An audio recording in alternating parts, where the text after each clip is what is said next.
In 2014, on any given night, there were nearly 600,000 homeless people in the United States. Hello, my name is Michael Schmidt, and I'd like to give you some information about homelessness and how it affects us in our everyday lives.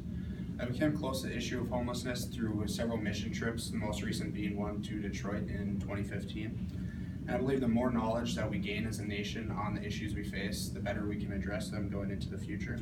And homelessness is a prevalent issue that our nation faces. First, I'd like to talk about the groups that are affected by homelessness and why they're affected.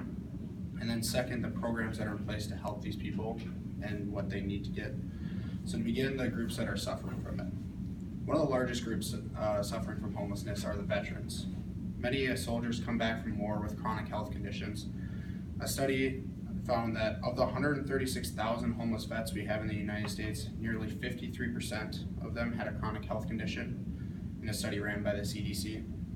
And vets are at an increased risk of mental disorders due to their risking their lives for our country fighting over in the wars. One of the common illnesses that they suffer from is PTSD, which is post-traumatic stress disorder, and they come back and they're not able to function as a normal part of society. Now, the second major group that's affected by it is mental illness, people that are mentally ill. They don't have the ability to make the necessary decisions to be successful in life. Dr. Richard and Doris Lamb conducted a study that found that even when the homeless people that were mentally ill had enough money to pay for rent and for housing, they chose not to, just because they didn't have the mental capability to make that decision in order to get off the streets. And now that we know that the groups that are affected by it, we can look into the programs that are in place to help these people. There's a national program called the Housing First. It was originally a research study by Pearson, McDonald, and Elizabeth. It was contracted by the Department of Housing and Urban Development.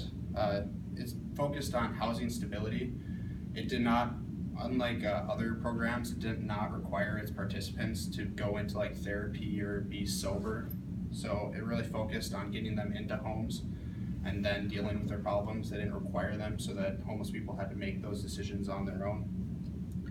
And after 5 years doing the study, nearly 88% of the homeless people remained in their permanent residence, whereas only 47% remained in similar programs that didn't have as much success.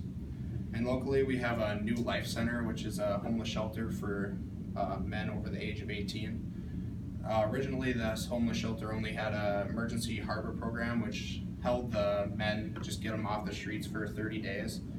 But in a story reported by Robin Hubner in 2015, they opened up a passport program that if the men would like to stay more than 30 days, they'd have to register to be in like life skills classes and different relationship building classes in order to help them in the future.